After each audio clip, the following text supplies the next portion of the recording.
Bapak Ibu Guru SD Negeri 2 Tegalrejo yang kami hormati, terima kasih telah berkenan untuk hadir pada acara di siang hari ini dalam rangka seminar pengambilan keputusan sebagai pemimpin pembelajaran bersama saya, Soleh Wahyudi, Sarjana Pendidikan, calon guru penggerak angkatan 3 dari Kabupaten Klaten. Sebelumnya, yang pertama, mari kita panjatkan puji syukur kehadirat Allah Subhanahu wa Ta'ala yang telah melimpahkan rahmat kepada kita semua, sehingga pada siang yang berbahagia ini kita dapat berkumpul di ruang kelas SD Negeri 2 Tegalrejo dalam keadaan sehat walafiat. Semoga apa yang kita laksanakan, kita lakukan pada hari ini, kita nanti mendapatkan berkah dari Allah Subhanahu wa Ta'ala. Amin ya rabbal alamin. Langsung saja, Bapak Ibu yang kami hormati, sebagai salah satu rangkaian dari program pendidikan guru penggerak adalah adanya satu pengimbasan. Dalam kali ini kita wujudkan dalam bentuk seminar kecil di lingkup SD Negeri 2 Tegalrejo.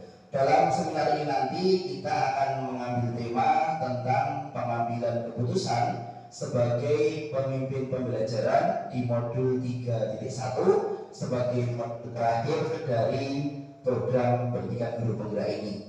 Nantinya kita akan memutuskan masalah yang sering kita jumpai dalam kehidupan sehari-hari sebagai seorang pemimpin pembelajaran, entah itu di sekolah, entah itu di kelas, ataupun nanti mungkin bisa diterapkan di masyarakat kita masing-masing. Bapak Ibu yang kami hormati, untuk mengawali kegiatan pada siang hari ini, marilah kita mulai kegiatan pada siang hari ini dengan berdoa menurut agama dan keyakinan kita masing-masing. Berdoa dipersilakan.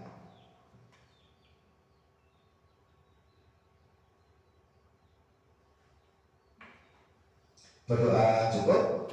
Terima kasih. Lanjut saja nih, untuk hari ini saya Soleh Wahyudi, calon guru penggerak angkatan 3 dari Kabupaten Klaten, akan difasilitatori oleh Ibu Resmiwati dan juga pengajar praktek saya Ibu Ratih Tari Munandar. Baiklah Bapak Ibu dan semuanya, sebenarnya apa toh pengambilan keputusan sebagai pemimpin pembelajaran itu? Jadi begini Bapak Ibu, di sini kita di lingkungan sekolah ataupun di kelas ataupun di masyarakat seringkali dihadapkan pada permasalahan-permasalahan yang itu kadang membingungkan kita. Karena apa? Karena ada dua nilai kebajikan universal yang mungkin sama-sama baik dan juga sama-sama bagus untuk diterapkan. Maka dari itu kita perlu memilih ataupun mengklasifikasikan apakah itu termasuk dilema etika. Dilema etika itu dua hal yang bertentangan dan dua-duanya benar, ataukah itu sebagai sebuah rujukan moral. Rujukan moral itu sama-sama kita pertimbangkan, tapi satu benar dan satu salah. Maka dari itu nanti kita coba untuk membedah atau studi kasus, bagaimana kita memilih suatu masalah, kemudian kita memecahkan dengan menggunakan 4 paradigma, 3 prinsip, dan 9 langkah pengambilan dan pengujian keputusan. Materinya sekilas sudah saya sampaikan di hadapan Bapak Ibu semuanya tentang 4 paradigma yang sering kita temui. Yang pertama adalah kita seringkali berada di suatu permasalahan yang di situ kita sebagai individu mungkin bertentangan dengan masyarakat. Jadi kelompok kecil bertentangan dengan kelompok besar. Di sini individu bukan berarti kita sendiri, tapi kita punya kelompok kecil, tetapi kelompok kita itu walaupun kadang-kadang benar, tetapi bertentangan dengan kelompok yang lebih besar. Itu yang pertama, paradigma yang pertama. Yang kedua, kadang kita dihadapkan pada permasalahan di mana di permasalahan itu ada pertentangan antara rasa keadilan dan melawan rasa kasihan. Di satu sisi kita ingin adil, di satu sisi kita kasihan dengan pihak lain. Yang ketiga, kadang kita berada di suatu keadaan di mana di situ ada pertentangan antara kebenaran dan rasa kesetiaan, baik itu kepada orang lain ataupun loyalitas kepada pemimpin kita. Dan yang keempat, kadang-kadang kita juga ada di satu permasalahan di mana ada paradigma jangka pendek melawan paradigma jangka panjang. Itu 4 paradigma yang akan kita gunakan. Nanti kita coba studi kasus, apakah itu termasuk di paradigma yang mana, nanti bisa kita pecahkan bersama-sama. Baik, dari semuanya, kemudian yang ketiga, 3 prinsip yang mendasari tindakan kita. Ketika ada suatu kasus, kita memutuskan, saya menggunakan keputusan ini atau keputusan ini yang saya buat, maka ada 3 prinsip yang sering kita gunakan. Yang pertama, apakah kita berpikir berprinsip hasil akhir? Intinya apa? Ini untuk kebaikan orang banyak. Dasar keputusannya itu. Yang kedua, kita kadang berpikir berdasarkan peraturan, rule based thinking. Jadi ini kasusnya, ini aturannya, ya sudah kita harus ikut aturan itu tanpa memperhatikan masalah-masalah lainnya. Yang ketiga, berpikir berbasis rasa peduli, care based thinking. Di situ kita mengambil keputusan seolah-olah kita itu mengalami suatu kasus, kita di tempatnya dia, apa yang akan kita lakukan? Itu untuk abstraknya dulu nih. Untuk realitanya, coba kita perhatikan video berikut. Ibu, di suatu sekolah itu ada 2 orang sahabat, Pak, sebut saja Pak A dan Pak B. Pak A ini sebagai seorang wakil kepala sekolah, Pak B ini teman akrabnya. Kemudian di suatu saat Pak B ini butuh biaya operasi sesar untuk istrinya yang tentunya membutuhkan finansial yang cukup banyak. Akhirnya apa? Pak B ini melakukan hal yang tidak boleh dilakukan sebenarnya. Pak B ini membuka privat untuk murid-muridnya, padahal peraturan di sekolah tersebut tidak memperbolehkan gurunya untuk membuka les kepada siswa-siswanya. Pak B ini hanya bercerita kepada Pak A yang tadi sebagai wakil kepala sekolah bidang kurikulum. Kemudian ternyata apa yang dilakukan Pak B ini tercium oleh wali murid, sehingga wali murid mengadukan kepada kepala sekolah. Pak B dan Pak ini sahabat karib. Kemudian kepala sekolah memanggil Pak A. Pak A dipanggil kepala sekolah. Pak A, di sekolah kita ada seorang guru, tidak tahu itu siapa, yang membuka les privat di sekolah kita. Padahal Bapak tahu sendiri, di sekolah kita tidak boleh dibuka les privat untuk murid-murid. Dilema etika yang dimiliki oleh Pak A, apakah dia akan jujur kepada atasannya tentang yang dilakukan Pak B, ataukah dia berbohong tidak mengatakan padahal dia tahu? Ini adalah sebuah keputusan yang harus kita pikirkan. Bu Handayani, kalau jenengan di posisinya Pak A, apa yang akan Bu lakukan?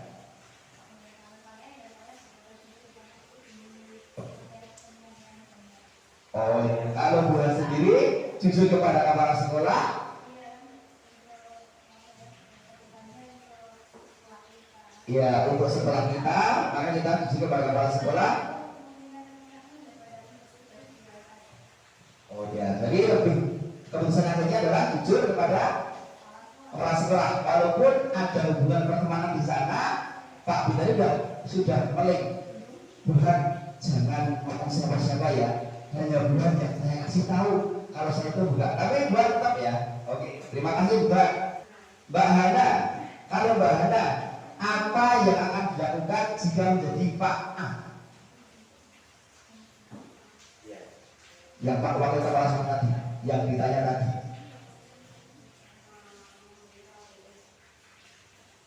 Meminta kepada kepala sekolah, walaupun hubungan persahabatannya dengan enggak? Iya, oke, ya, terima kasih. Sebenarnya sangat bagus. Pak Agus, gimana Pak Agus?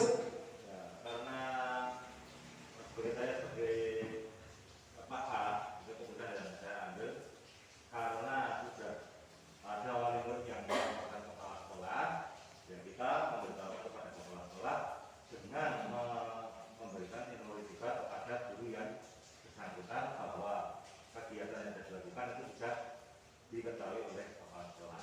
Gitu, Pak. Oke, terima kasih. Baik, terima kasih Bapak Ibu semuanya. Itu memang kadang-kadang dilema etika. Di satu sisi ada teman kita yang butuh biaya, tetapi melakukan tindakan yang tidak sepatasnya. Yang di satu sisi kita harus bayar pada atasan. Itu kadang terjadi di kehidupan kita. Maka dari itu ada, kalau kita kupas ya, ada dua paradigma di situ ya. Dari empat tadi kita masuk yang mana ini? Ya, rasa keadilan versus rasa kasihan. Ya, itu kadang paradigma yang harus kita ambil. Keputusan yang Bapak Ibu semuanya tadi ambil, berpikirnya biasanya berbasis tiga prinsip. Yang pertama, untuk kepentingan orang banyak, Tuhan tadi yang menyampaikan. Yang kedua, karena itu sudah masuk ke peraturan. Dan yang ketiga, kita yang ketiga ini yang kadang-kadang susah gitu. Nah, ambil posisinya dia seperti apa itu. Nah, itu intinya tiga itu.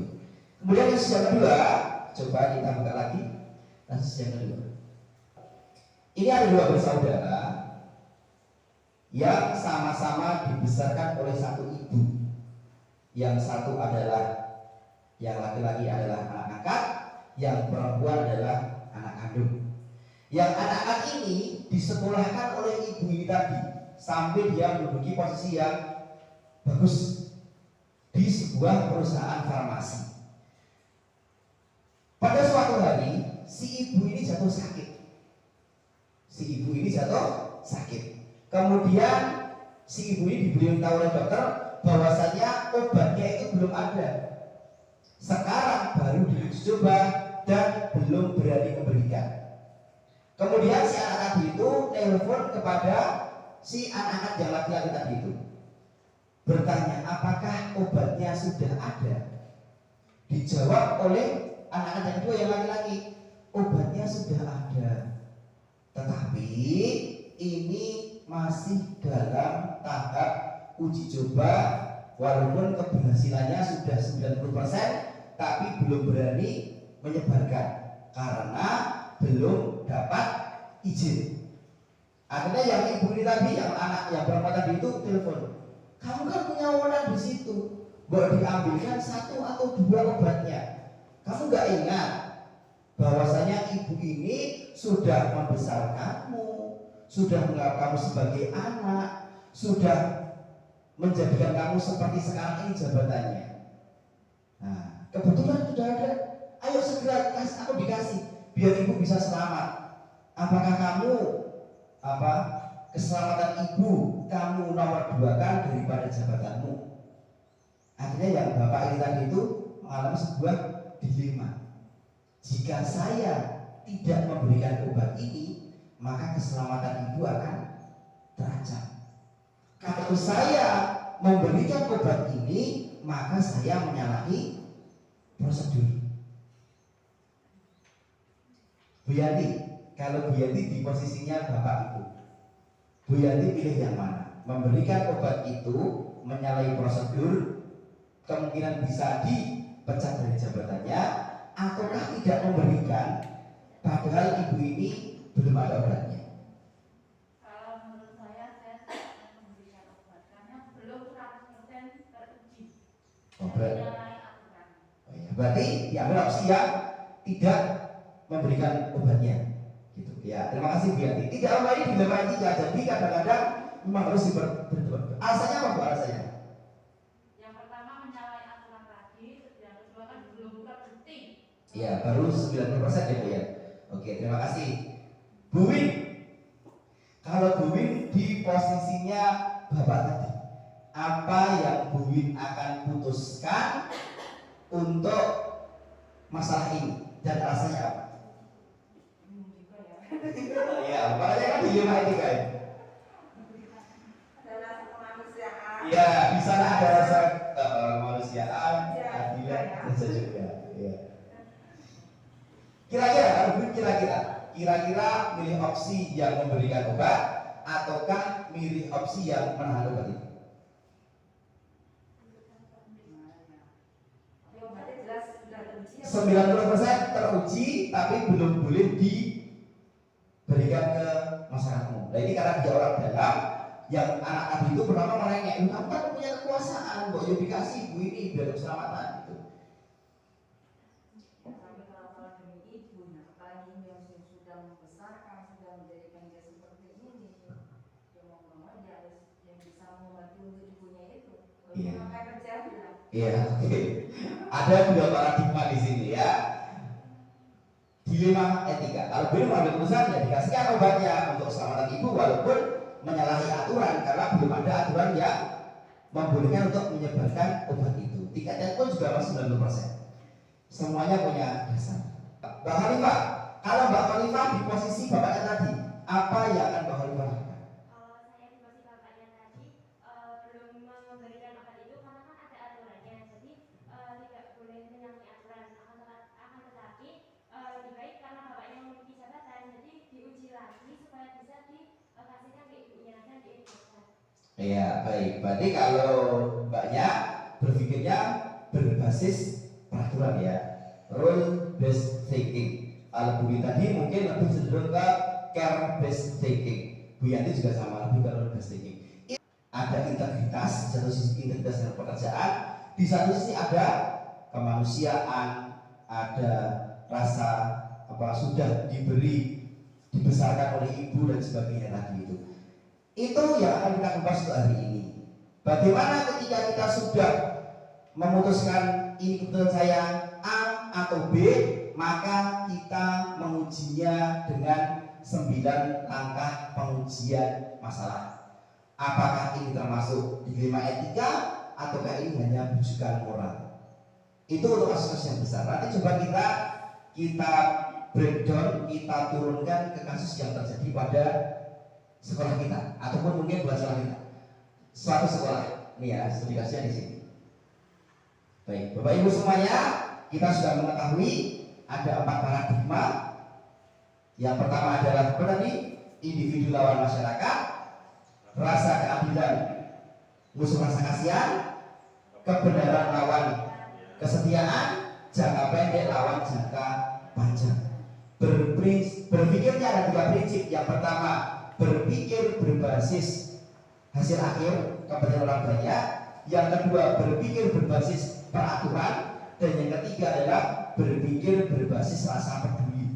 3-tiganya itu bisa kita gunakan. Setelah kita memutuskan, maka kita uji.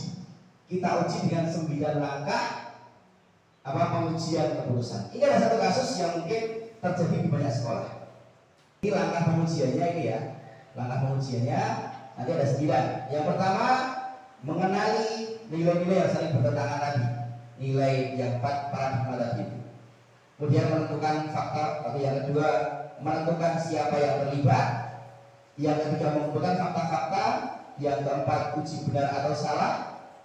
Di 4 uji nanti ada uji legal, apakah melanggar hukum atau tidak, ataukah uji regulasi, uji intuisi, uji publikasi, uji panutan, kemudian pengujian benar lawan benar, pengujian prinsip resolusi, investigasi objek dilema, membuat keputusan. Yang lain adalah melihat keputusan itu. Kita coba buka dari studi kasusnya. Studi kasusnya seperti ini. Budina adalah seorang guru mata pelajaran prakarya di SMP Negeri Nusa Bangsa. Kasus ini adalah kasus nyata yang diangkat oleh salah seorang calon juru penggerak yang terjadi di sekolahnya saat ini. Beliau adalah guru yang rajin dan tidak pernah datang terlambat. Bu Dina juga pandai dalam mengajari anak-anak menyanyi, menjahit, dan membuat kreativitas di majalah dinding. Khusus untuk keterampilan menjahit, hanya Bu Dina yang bisa mengajari anak-anak menjahit.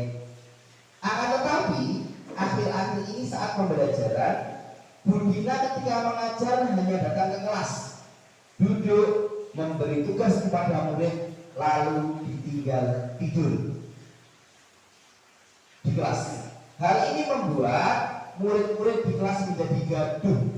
Banyak di antara mereka keluar kelas mengganggu kelas lain. Setiap kelas yang diampunya, keadaan kelasnya selalu sama ketika pelajaran prakarya. Gaduh, gojek, dan seterusnya. Lanjut, kelasnya Bu Dina. Suatu ketika ada beberapa orang tua murid menghubungi wakil kepala sekolah bidang kurikulum, memberi masukan supaya sekolah menindaklanjuti masalah salah satu guru tersebut yang sering tidur di kelas ketika mengajar. Wakil kurikulum kemudian mengajak Bu Dina berkomunikasi dan memberikan opsi terkait hak dan kewajiban yang harus ia tunaikan, termasuk konsekuensi tunjangan profesinya. Ia meminta Bu Dina mencoba berbenah selama sebulan. Namun setelah sebulan berlalu, tidak ada perubahan dalam diri Bu Dina. Wakil kurikulum menyampaikan masalah ini kepada kepala sekolah. Wakil kurikulum mengusulkan supaya Bu Dina tidak diberi jam yang banyak dan posisi Bu Dina digantikan guru yang lebih kompeten karena ia tidak mampu menguasai kelas. Wakil kurikulum sudah berkali-kali untuk mengingatkan Bu Dina supaya tidak tertidur ketika di kelas, namun perbuatannya atau perilakunya tidak pernah dihiraukan nasihat tadi. Bu Dina sendiri orang yang ambisi untuk mendapatkan tunjangan profesi guru. Jika tidak mendapatkannya, sakitnya akan kambuh lagi. Jika Anda menjadi kepala sekolah, apa yang akan Anda putuskan? 1. Menyetujui usul wakil kurikulum untuk tidak memberikan jam pelajaran yang banyak kepada Bu Dina dan memilih guru yang kompeten untuk menggantikannya. 1. Guru itu tidak diberi jam. Konsekuensinya adalah kalau tidak dapat jam, maka tunjangan profesinya tidak cair yang sebesar 1 kali gaji. Atau yang kedua, tetap memberikan jam kepada Bu Dina supaya Bu Dina tidak sakit karena tidak mendapatkan tunjangan profesi guru. Ya, jadi gini, ada satu masalah, satu guru tidak kompeten. Apakah kepala sekolah akan membuat 2 opsi? 1, dia tidak diberi jam. Konsekuensinya kalau tidak diberi jam adalah tidak dapat TPG. Atau tetap diberi jam yang banyak, walaupun kualitas mengajarnya jelek atau buruk, karena setiap ke kelas hanya tidur, muridnya gaduh. Apakah pantas itu diberi TPG? Jika Bapak Ibu semuanya menjadi kepala sekolah, apa yang akan Bapak Ibu lakukan? Saya coba cek Mbak Bu Narsin. Gimana Bu Narsin kira-kira? Jika Bu Narsin jadi kepala sekolahnya, Bu Dina ini diberi jam yang banyak tapi kelasnya amburadul, ataukah tidak usah diberi jam tapi konsekuensinya tidak dapat TPG? Kalau dapat TPG dia sakit.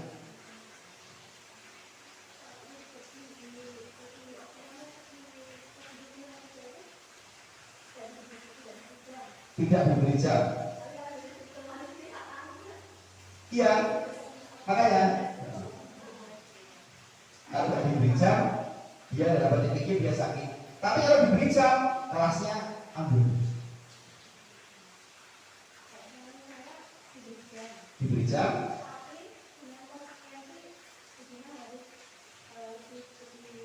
sudah diberi waktu 1 bulan lagi, tapi tidak ada perubahan.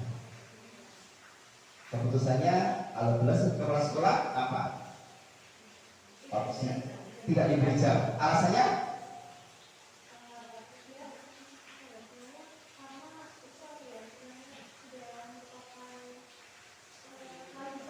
Iya, melupakan kewajibannya.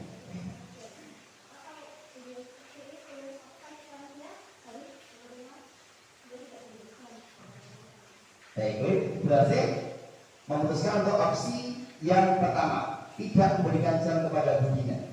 Mbak Anis, di posisi kepala sekolah apa yang dilakukan?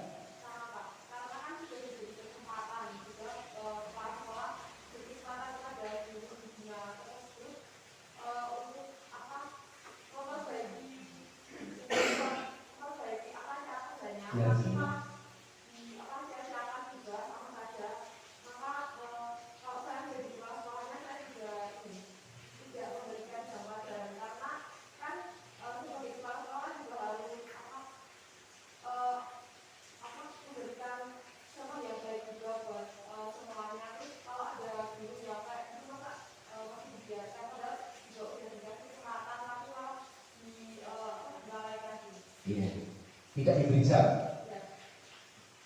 PPD itu satu kali gaji. Nah, misalnya gajinya 3 juta, jadi dia berarti menghilangkan 3 juta dari keluarga bimbingan. Kalau baca di kepala sekolah, apa yang akan ya, jadi tunjangan profesi itu besarnya satu kali gaji, dan itu sangat diharapkan oleh semua guru. Proses mendapatnya juga sulit. Misalnya turunnya 6 bulan, berarti dia kehilangan 3 kali 6, 8 juta. Misalnya 3 juta, kalau 5 juta berarti kehilangan 30 juta. Nah, kira-kira bagaimana kalau Mbak Elsa jadi kepala sekolah? Opsi yang mana yang diambil?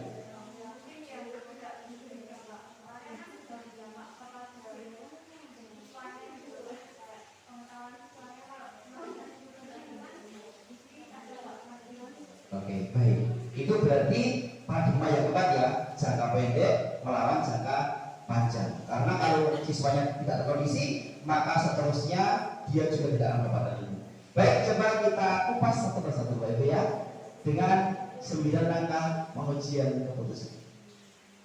Ya, akan kita kupas dengan 4 paradigma yang tadi itu yang kita pertentangkan, 3 prinsip dan 9 langkah pengambilan keputusan. Mungkin nanti teman-teman, Bapak Ibu guru semuanya di sini akan kadang-kadang mengalami hal yang sama ketika harus memilih antara dua-duanya benar. Apakah itu individu lawan kelompok, ataukah rasa keadilan lawan rasa kasihan, ataukah kebenaran melawan kesetiaan, ataukah jangka pendek melawan jangka panjang. Coba kita kupas dengan 9 paradigma. Baik. Paradigma yang terjadi pada situasi ini, yang pertama adalah rasa keadilan melawan rasa kasihan. Jika kepala sekolah memutuskan mengganti Budina, maka dia tidak dapat tunjangan profesi. Namun apabila kepala sekolah tetap memberikan jam penuh, maka siswanya terlantar, tidak mendapatkan apa yang menjadi haknya. Itu paradigma yang pertama. Selanjutnya ada paradigma lain. Ya, ternyata tiga-tiganya sama ya, menggunakan berpikir berbasis hasil akhir. Prinsip ini diambil untuk kebaikan banyak orang. Kebaikan siapa? Murid-muridnya. Karena di kasus ini itu Bimbel itu mengajar 10 kelas. Para dari A sampai F, kelas 1 atau kelas 2. Yaitu ketika prinsip ini diambil untuk kebaikan banyak orang, tentang kualitas semua siswa yang diambil oleh Budina, yang juga akan berdampak pada mutu sekolah secara luas. Tepat ya, tadi ya, menggunakan berpikir berbasis hasil akhir. Keputusan yang saya ambil jika saya menjadi kepala sekolah, saya akan memutuskan menyetujui usul bapak kurikulum untuk tidak memberikan jam yang banyak kepada Budina dan menunjuk guru lain yang kompeten untuk mengajar Budina. Jadi sudah betul tadi ya, keputusannya adalah tidak memberikan, walaupun Budina nanti bisa sedikit-sedikit. Kita cek 9 langkah pengambilan keputusannya dalam situasi di depan. Yang pertama adalah mengenali nilai-nilai yang bertentangan. Nilai yang bertentangan adalah nilai kedisiplinan dan nilai kepedulian. Disiplin terkait dengan budaya yang tidak menerapkan kedisiplinan dalam mengajar, dan kepedulian karena apa? Jika tidak memberikan jam mengajar, maka budina akan sakit. Ya. Rasa kasihan supaya sakitnya tidak kambuh lagi. Kemudian siapa yang terlibat? Kepala sekolah, wakil kepala sekolah, dan budina sebagai guru. Fakta yang terjadi, kita uraikan fakta-faktanya. Budina tidur, siswa gaduh mengganggu kelas lain, orang tua siswa protes. Bahwa kurikulum sudah mengingatkan, tapi tidak berubah. Bahwa kurikulum menyampaikan kepada kepala sekolah, dan kepala sekolah harus membuat pilihan. Ini langkah yang ketiga. Langkah yang keempat adalah kita uji benar salahnya. Yang pertama, uji legal. Apakah ketika mengajar tetapi tidak sesuai dengan posnya itu melanggar hukum atau tidak? Yang kedua, uji regulasi standar profesional. Apakah itu berlawanan dengan kode etik profesi? Tidak. Berlawanan betul? Berlawanan ya, karena itu berlawanan dengan kode etik profesi guru nomor 4 yang berbunyi, guru menciptakan suasana sekolah sebaik-baiknya yang menunjang prestasi sebagai pengajar. Yang ketiga, ada uji intuisi. Uji intuisi itu bersifat peraturan. Keputusan untuk tidak memberikan jam yang banyak itu ada untuk kepentingan murid, dan itu adalah keputusan yang benar atau tidak salah. Yang keempat, uji halaman depan Quran. Jika ini dipublikasikan, kira-kira publik akan seperti apa? Menerima atau tidak? Saya yakin publik akan tidak menerima dengan yang dilakukan oleh budina, dan akan menerima yang dikerjakan oleh wakil kurikulum tadi. Dan yang terakhir adalah uji panutan atau uji idola. Jika panutan kita itu membuat keputusan, saya yakin sudah sama. Itu ada 5 uji yang kita gunakan. Kemudian selanjutnya adalah pengujian paradigma benar lawan benar. Ya, ada 3 paradigma yang ada di kasus itu. Yang pertama, rasa keadilan melawan rasa kasihan.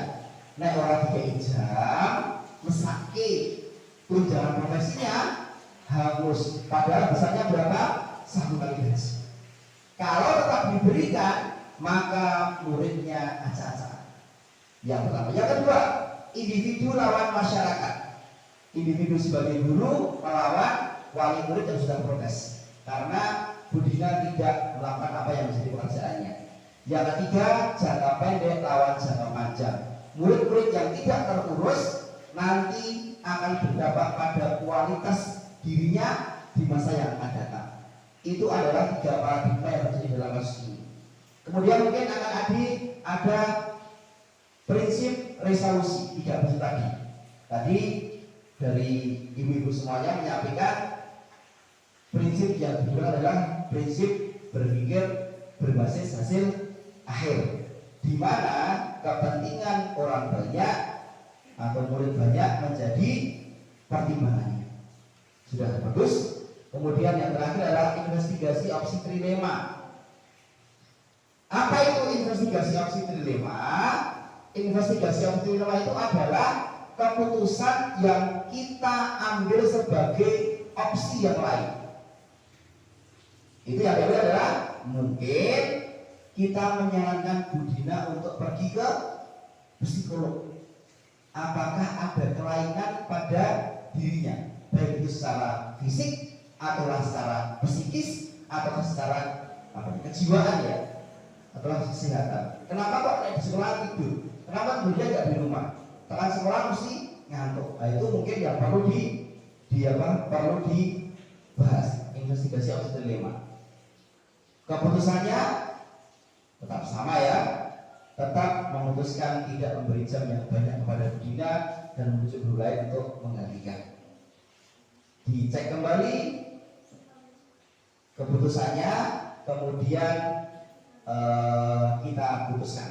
Tetap sama gitu? Ada berubah pikiran? Ada yang sakit? Tidak ya, tapi tetap ya. Itu adalah contoh pengambilan keputusan. Bapak Ibu semuanya, mungkin untuk hari ini itu yang bisa kita sampaikan terkait dengan paradigma atau pengambil keputusan sebagai pemimpin pembelajaran. Ada rujukan moral, ada dilema etika. Dua-duanya dilema etika dua-duanya benar. Kalau rujukan moral itu satu salah. Ada 4 paradigma yang kita gunakan, ada 3 prinsip dan ada 9 langkah pengujian keputusan. Mungkin nanti Bapak Ibu guru semuanya kadang terjadi dalam kehidupan kita. Ketika ada 2 kebajikan universal yang sama-sama benarnya, tetapi kita harus memilih salah satu. Dan apapun yang kita pilih, pastikan itu semuanya sudah kita pikirkan matang-matang. Bapak Ibu guru semuanya, mungkin di sini dulu untuk seminar kita pada siang hari ini.